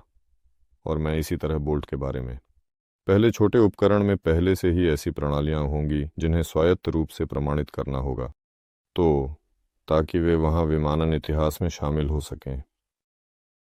लेकिन जितनी अधिक ऐसी प्रणालियां होंगी उतनी ही खैर जटिल, महंगी और दूर होंगी। यानी कोई ऐसा इंजन जो चल रहा हो, यह निश्चित रूप से बहुत अच्छा है अगर गोंडोला भी चल रहा हो। मेरे दिमाग में इसे वहां नीचे स्थानांतरित करना, उपकरण को इस तरह उठाना, इसे यहाँ लाना संभव है। लेकिन फिर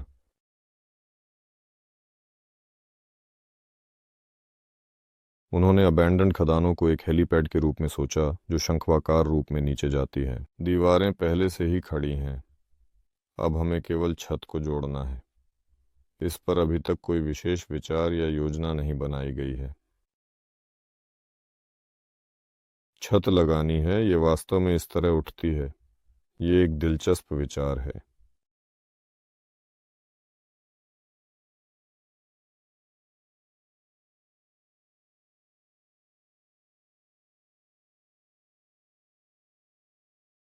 स्ट्रेटोस्फेरिक विमानों को रॉकेट लॉन्च पैड है। स्ट्रेटोस्फेरिक विमान की उठाने पर एक प्लेटफॉर्म स्थापित करना संभव है ताकि उपग्रहों संग एक रॉकेट लॉन्चिंग प्लेटफॉर्म को लॉन्च किया जा सके बिना प्रतिरोध के। स्ट्रेटोस्फेरिक प्लेटफॉर्म पर रॉकेट लॉन्च करना वास्तव में कई लोगों का सपना है, चाहे वह रूस में हो या विदेशों में। वहाँ किसी ने चैट में लिखा था, आप लोग क्या कह रहे हैं, इतनी विशाल रॉकेट को उठाने के लिए किस आकार का देश? यहाँ बात बड़े रॉकेटों की नहीं है बल्कि छोटे ठोस ईंधन वाले रॉकेटों की है, जैसे कि क्यूबोसैट्स। उदाहरण के लिए टोस्टर के आकार के ऐसे उपग्रहों के साथ। ऐसी प्रणालियों पर विचार किया जाता है और इन्हें आर्थिक रूप से उचित माना जाता है। तकनीकी कार्यान्वयन अभी तक अनुपस्थित है, लेकिन कुल मिलाकर कहानी संभावनाशील है और जैसे कई लोगों आवश्यकता है। तो व्यावसायिक दृष्टिकोण से, सामान्यतः और तकनीकी दृष्टिकोण से सभी चाहते हैं, सभी समझते हैं कि कौन पहले करेगा। यहाँ तक कि जो पहले नहीं करेगा वही करेगा। वहाँ अमेरिकियों के पास एक रॉकेट है, हमें वह कभी नहीं मिलेगा। हमें किसी भी स्थिति में अपनी चीज़ बनानी है, भले ही कोई और ऐसी चीज़ बनाए या हम खुद ही बनाएं। वहाँ किसी न किसी तरह से राजनीति जुड़ती है, इसे दो, इसे ना दो। इसीलिए अगर वहाँ 2, 3, 4 कंपनियाँ होंगी तो वे किसी न किसी तरह से इस काम में लगी रहेंगी। तो जो पहले आता है उसके लिए वहाँ ये स्पष्ट है, अधिक मज़ेदार होता है। लेकिन कुल मिलाकर सभी के लिए बाजार में जगह है। लेकिन मैं प्रक्षिप्ति के बारे में नहीं जानता। फिर से सब कुछ गिनना होगा, प्रक्षिप्ति स्थापित करनी होगी, पहले अंतरिक्ष को घुमाना और फेंकना होगा, मुझे लगता है अगर वहाँ से एयरशिप से इतनी मात्रा निकलती है तो उसके लिए उस क्षण में उसके साथ कुछ होगा। सही कहें तो यह द्रव्यमान नहीं है, बल्कि इतनी गति पर द्रव्यमान है। क्या 300-350 किमी प्रति घंटे की गति से एक एयरशिप बनाना संभव है? संभव है। एक ऊंचाई वाली तेज एयरशिप विशेष रूप से डिजाइन की गई। यह बहुत सारे लोगों को ले जा सकता है और सामान भी ढो सकता है। बस ऊंचाई और रूप अलग हैं। और अगर वहाँ विशेष धाराएं हैं तो आपको उस धारा में कैसे खड़ा होना है ताकि वह आपके लिए सहायक हो सके। तो यह वहाँ 500 तक और भी तेजी से जाएगा।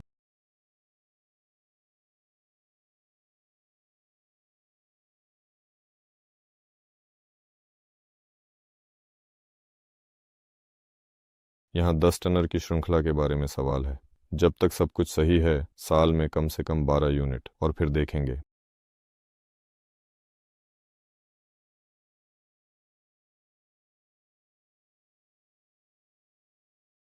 एक ऊर्ध्वाधर हैंगर और ऊर्ध्वाधर लॉन्चिंग उपकरण बनाने का विचार है। हाँ, वास्तव में हम कह सकते हैं कि ऊर्ध्वाधर जेपेलिन का विचार किसी कारणवश कई लोगों के लिए स्वाभाविक रूप से उभरता है। वास्तव में जेपेलिन के लिए भी यही बात लागू होती है। अगर यहाँ सब कुछ सही तरीके से संतुलित नहीं किया गया तो ये बैलून इस तरह पलट जाएगा, या फिर ये अलग अलग तरीक़ों से पलटता है। ये एक उड़ने वाली प्लेट के साथ समान कहानी है, केवल यहाँ इसे संतुलित करना थोड़ा आसान है। अगर इसे डिस्क के आकार से तुलना करें तो वास्तव में बहुत भारी सामान सच में नहीं गिराना चाहिए, लेकिन हाँ, खुद जेपेलिन इस तरह काफ़ी पलटने की कोशिश कर रहा है। तुम सोचते हो क्यों ना इसे इस तरह बनाया जाए, यहाँ गोंडोला लटकाया जाए, और सबसे पहले ये निश्चित रूप से कम जगह लेता है, ये ऊर्ध्वाधर खड़ा है। दूसरे, वहाँ ऊर्ध्वाधर उड़ान भरी ऐसी ही एक पथ पर निकला। आगे एक कहानी है कि ये अपने पंखों के साथ कैसे हो सकता, ये वायुक्तिकी पर लटक सकता है, ब्रेक लगाकर नीचे आ सकता है। ये सब प्रयोगात्मक चीज़ें। इस प्रयोगशाला के तहत सब कुछ पहले कंप्यूटर पर मॉडल किया जाएगा, प्रयोगशाला में प्रोटोटाइप बनाया जाएगा, कुछ परीक्षण किए जाएंगे, लेकिन यह सब उन उपकरणों की तुलना में खिलौने हैं जो पहले बनाए जाएंगे। लेकिन अगर अचानक कोई खिलौना गणनाओं के अनुसार, संभावनाओं के अनुसार संभावित साबित होता है, तो स्वाभाविक रूप से हम इसके निर्माण के बारे में सोचेंगे, जैसे कि ऊर्ध्वाधर हेलिंग के निर्माण में तोलियाती के आसपास कहीं एक ऊर्ध्वाधर कार्यशाला है जो वास्तव में काफ़ी ऊंची है। लोग कहते हैं चलो वहाँ एक ऊर्ध्वाधर जेपेलिन बनाते हैं।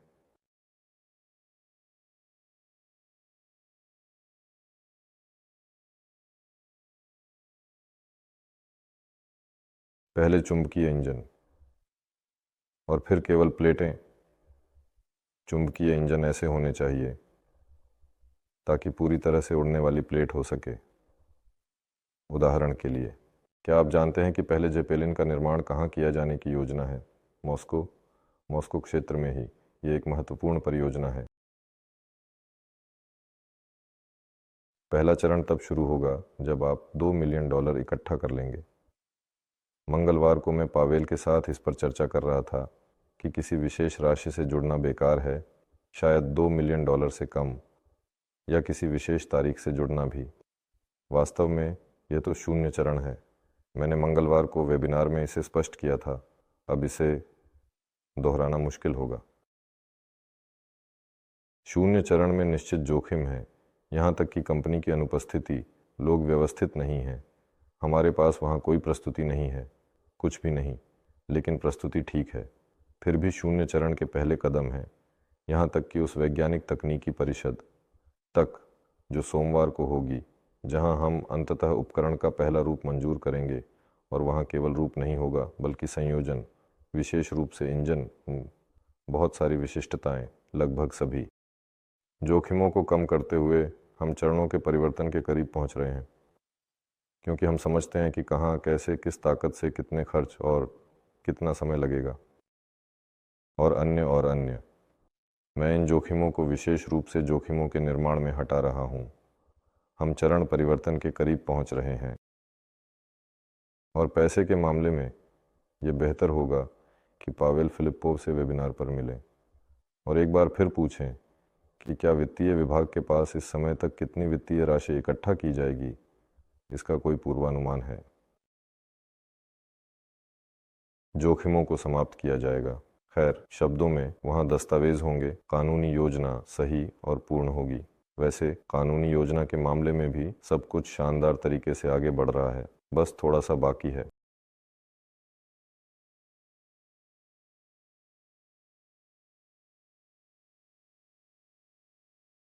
आप जानते हैं, एक कंपनी में 10 इंजीनियरों को इकट्ठा किया गया और उन्होंने 3 महीने में हेलीकॉप्टर इंजन का एक प्रोटोटाइप दिया। 1 साल बाद यह श्रृंखला में चला गया। अब ये वास्तव में अपने वर्ग में दुनिया में सबसे प्रचलित है।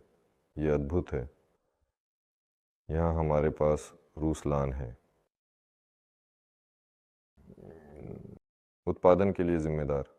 मैंने वही किया, केवल बिना किसी वित्त पोषण के, अपने खुद के संसाधनों पर, शाब्दिक रूप से इकट्ठा किया। खैर, इकट्ठा हुए। खैर, वह लंबे समय से इकट्ठा कर रहा था। बहुत कुछ संक्षेप में किस उत्पादन में लगा था, लेकिन हमेशा विमानन में काम करने की इच्छा थी। जब वह तक पहुंचता था तो उसके पास समय होता था, वह विमान, हेलीकॉप्टर या कुछ और डिज़ाइन करता था। ये बहुत समय पहले की बात है, कई साल पहले। और मैं इस पर पहुंचा कि खुद फ्यूजलेज, पंख, पूंछ आदि का डिज़ाइन करना वास्तव में बहुत आसान है, लेकिन ये इंजन नहीं बेचते, ये जल्दी टूट जाते हैं, इसके अपने नुकसान हैं, इसके बारे में कीमत बहुत अधिक है। सवाल विशेष रूप से इंजन का उठता है और उसने इंजनों पर काम करना शुरू कर दिया। तो आप थोड़ा और समय लेकर आसानी से बाज़ार से विमानन इंजन खरीदें और फिर बस उन्हें अपने उत्पादन में कॉपी करें। और उसने इंजन बनाना सीख लिया।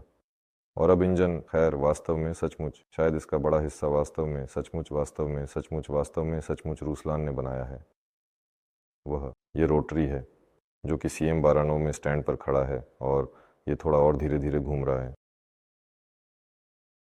और न कि इंजन का बाकी हिस्सा, स्वाभाविक रूप से। खैर, जैसे कि सुपर सुपर सब कॉन्ट्रैक्टर, आखिरकार यह आदेश उसके पास पहुंचा, उसने खुद इसे बनाया। बाकी का इंजन, तो वहाँ उसे काम का एक हिस्सा मिला। बाकी का इंजन हमने खुद डिज़ाइन किया, पूरा किया, फिर उसे आधुनिक बनाया। कुल मिलाकर इस इंजन को इकट्ठा किया गया। चूंकि ये लोग हेलीकॉप्टर के विशेषज्ञ हैं, इसलिए उन्होंने इसके लिए एक एकल सीट हेलीकॉप्टर बनाया। और ये कितने में हुआ? 3 महीने में हमने बस उस पर सवारी की जब तक ठंड नहीं पड़ गई। फिर हमने दूसरा बनाया। अब तीसरी पुनरावृत्ति हो रही है। कुल मिलाकर हमारे पास ऐसा ही एक प्रतिभाशाली व्यक्ति है और उसने कहा, ठीक है, चलो जेपेलिन पर काम करते हैं, मुझे यह बहुत पसंद है। विशेषज्ञों के समूह में बहुत सारी चीज़ें हैं, बाद में मैं संरचना के बारे में बताऊंगा।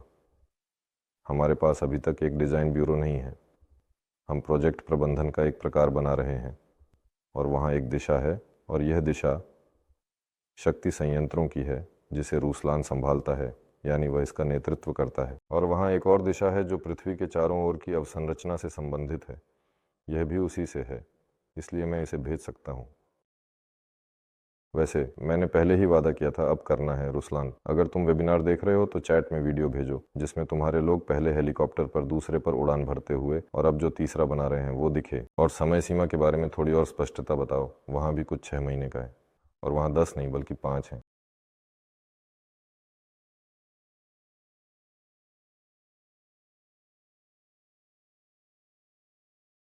हम पिछले 10 सालों से VK 600 को KB और अन्य चीज़ों के साथ लॉन्च करने की कोशिश कर रहे हैं, और WHO तो वहाँ भी नहीं है।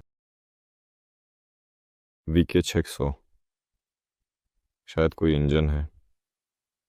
इसके साथ जुड़ी कोई जानकारी मेरे दिमाग में नहीं है। ऐसा होता है, WHO कई जगहों पर है, कहीं सफल हो रहा है, कहीं नहीं।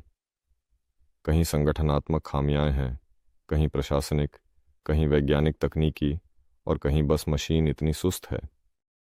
यह आसान है कि कुछ पुरुषों के साथ गैरेज में इकट्ठा होकर किसी भी यंत्र को लॉन्च करना, बजाय इसके कि इसे संस्थान और डिज़ाइन ब्यूरो में भेजा जाए ताकि वहाँ इसे बनाया जा सके। यदि गोंडोल को कठोर ढांचे के अंदर बनाया जाए तो वायुगतिकी में सुधार होगा।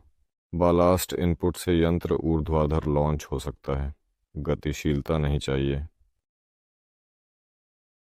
हो सकता है, ज़रूरी है और नहीं चाहिए, कुछ भी गतिशील नहीं। लेकिन फिर भी, जैसे रॉकेट में उड़ान भरना और फिर चलना, मैं सोचता हूँ तो ऐसे मामलों में कम से कम आंतरिक कैप्सूल को किसी तरह जिरोस्कोप पर या बस गुरुत्वाकर्षण पर होना चाहिए। तो मैं वापस संपर्क में आ रहा हूँ।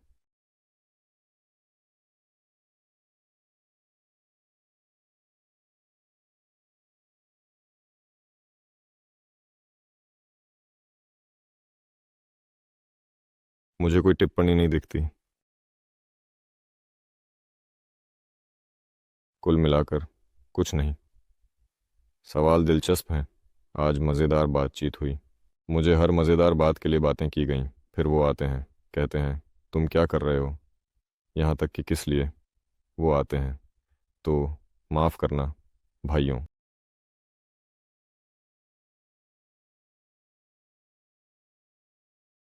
हम किस चैनल पर देख रहे थे? नए पीढ़ी के राज्य पर। अभी मैं चैनल 16 पर भी जाऊंगा, देखूंगा। लेकिन सवाल वैसे वहाँ और वहाँ दोनों जगह दोहराए गए थे, तो प्लस माइनस मुझे लगता है।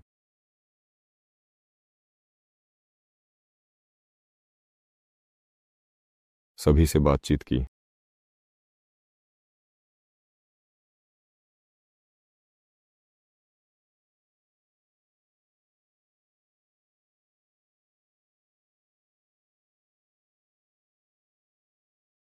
मॉड्यूलर जेपेलिनों के साथ बहुत दिलचस्प है। ये सवाल दो इस तरह, दो इस तरह, तीन इस तरह है। शायद ट्रेन से जाना आसान होगा, और चूंकि ट्रेन है तो बस उन्हें काफिले में उड़ने दें। मैं खुद कई मॉडल्स को जांचने और हवा में उड़ाने की बहुत इच्छा रखता हूँ, क्योंकि ये मॉड्यूलर संरचनाएं हैं। अभी उड़ने वाले शहरों के बारे में चैट में चर्चा चल रही है।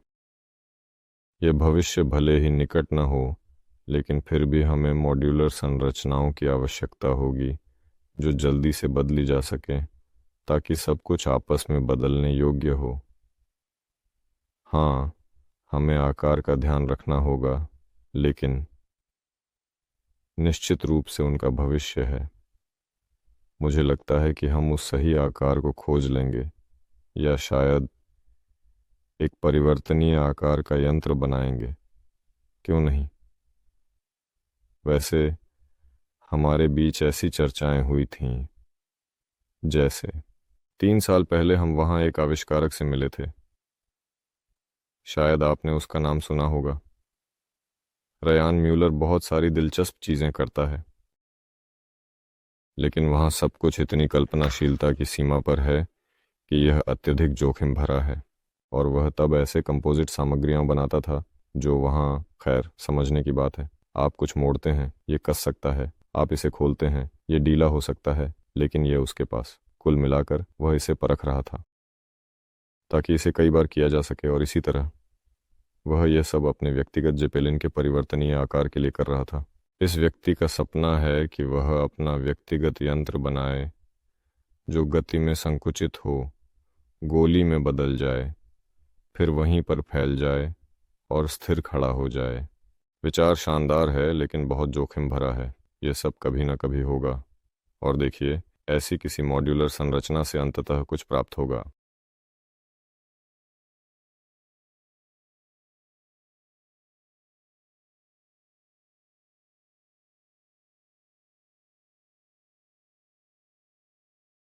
क्या आप जानते हैं कि जेपेलिन के ऊपर एक अवलोकन डेक बनाना संभव है?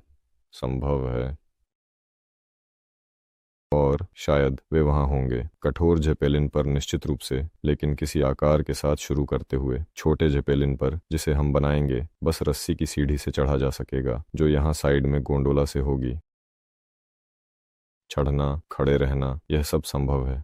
इसके ऊपर चलना निश्चित रूप से संभव है। यह अभी भी धातु की तरह झंझनाता है क्योंकि यह दबाव में है। बड़े सीधे पूर्ण दृष्टिकोण हैं, हाँ, निश्चित रूप से। किरिल को डायरीजेबल में बाथ हाउस स्थापित करने का विचार क्यों पसंद नहीं है? बात के बाद डायरीजेबल से सीधे जलाशय में कूदना कितना अच्छा होगा। यह सच में शानदार होगा। खैर, हर किसी का अपना दृष्टिकोण होता है। वह इस उम्र में जब वह कई सालों से अपने किसी विशेष प्रोजेक्ट के बारे में सपने देख रहा है, कोई उसे कहता है, डायरीजेबल ने थोड़ा रूप बदल लिया है। उसने कहा, क्या तुम मजाक कर रहे हो? यानी वहाँ सब कुछ वास्तव में और भी इतना मजबूत हो गया है कि यह लगभग सिर में बैठ गया है। वह हमारे सभी प्रस्तावों और विचारों को उड़ने वाले बाथहाउस कहता है। ये इसलिए नहीं कि उसे विशेष रूप से उड़ने वाले बाथहाउस पसंद नहीं है, बल्कि उसने ऐसा कहने का निर्णय लिया है। ये सच है कि उड़ने वाले बाथहाउस वास्तव में बेतुके हैं। वास्तव में शायद ही ऐसा हो। वास्तव में यह कोई बेतुका विचार है और पर्यटन के लिए डायरीजेबल वहाँ दूर के उत्तर के लिए हैं, जहाँ सामान्यतः एक बाथ हाउस होना चाहिए। और उसके पास भी वास्तव में एक बाथ हाउस है, बस उसने उन्हें उड़ने वाले कहा। मानसेपिलिना के पास केंद्रीय अवलोकन सुरंग थी, जो ओबोलिका के बीच में थी। वहाँ मुख्य इलेक्ट्रो टरबाइन को स्थापित किया जा सकता है, जो शरीर से हवा को खींचने की क्षमता रखती है, तब भी जब यह हाइड्रोजन से भरी हो। लीक को बाहर निकाला जाएगा और यह महत्वपूर्ण मात्रा को जमा नहीं होने देगा। क्यों?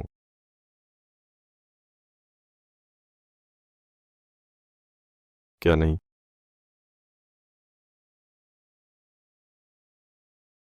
मैं अभी बस याद आया, हाल ही में चर्चा हुई थी। एक अवधारणा है जिसमें डायरीजेबल के अंदर ऐसे लंबवत छिद्र होते हैं जहां पंखे लगाए जाते हैं, यानी यह इस तरह से खींचने की शक्ति उत्पन्न करता है। केंद्रीय छिद्र भी वहां पर स्क्रू के साथ है, ताकि वह यहां से हवा खींच सके, जिससे आगे की प्रतिरोध और अन्य चीजें कम हो जाएं।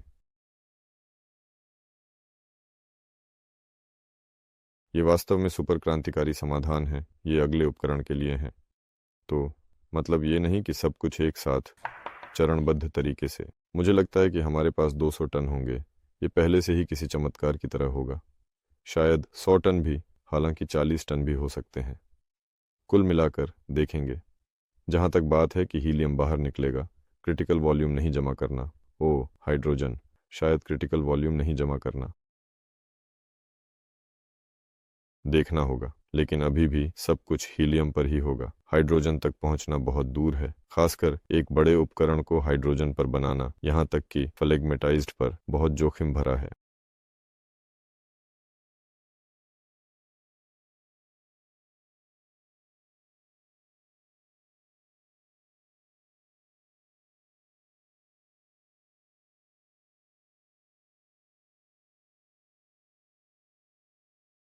तो दोस्तों, तो शायद मैं अब समाप्त कर दूं। नए सवाल नहीं आ रहे हैं। वह कॉन्टैक्टे में मेरा सब कुछ खो गया, जैसे कि मेरे सभी महत्वपूर्ण दस्तावेज, व्यक्तिगत तस्वीरें और संपर्क। मुझे समझ में नहीं आता कि ये कैसे काम करता है। आप प्रसारण देख रहे हैं, ऐसे ही देखते हो कि वे आते हैं, टिप्पणियां, प्रसारण बंद करते हो, फिर से खोलते हो, टिप्पणियां नहीं होती।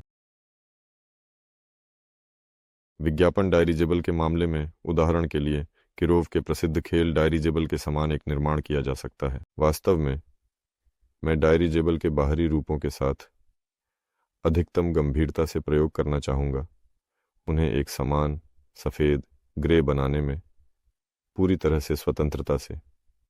यह स्पष्ट है, वायुगतिकी।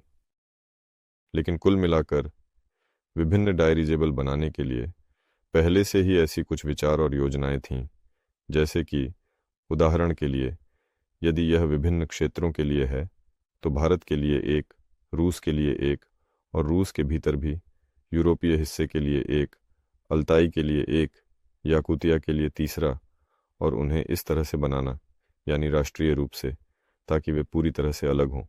और हाँ, कोई कस्टम डायरीजेबल किरोव भी हो सकता है, जो खेल के परिदृश्य के अनुसार हो। मैंने खेल नहीं खेला, लेकिन अब स्थिति ग्रह पर लगभग वैसी ही है जैसे वहाँ थी, इसलिए इसे वास्तव में मज़ेदार कहा जा सकता है। ठीक है दोस्तों, बस इतना ही। कुल मिलाकर मुझे लगता है कि अलविदा कहने का समय आ गया है। 1.5 घंटे सवालों के जवाब दिए गए। बस सोमवार को हमारा वैज्ञानिक तकनीकी परिषद है। अगर आप चाहें तो मैं वहां से सीधा प्रसारण करने की कोशिश करूंगा, उदाहरण के लिए टेलीग्राम में या कहीं और। खैर, गोलियां निश्चित रूप से रिकॉर्ड करेंगी। जो लोग बैठे हैं, हम क्या कर रहे हैं, इसके बारे में एक बड़ा वीडियो बनाएंगे। मंगलवार को एक क्लासिक वेबिनार होगा, जो कि एक बुनियादी वेबिनार है। वहाँ प्रस्तुति को फिर से तैयार करना होगा। वास्तव में अब इसके बारे में बात करना मुश्किल है, बहुत कुछ बदल गया है, लेकिन शायद सोमवार के बाद हम इसे फिर से देखेंगे। बहुत सारी विशिष्टताएं सामने आएंगी। टेलीग्राम पर मिलते हैं। हाँ, वैसे मुझे इसे नोट कर लेने दें। रूसलान के हेलीकॉप्टरों के बारे में वीडियो भेजने के लिए।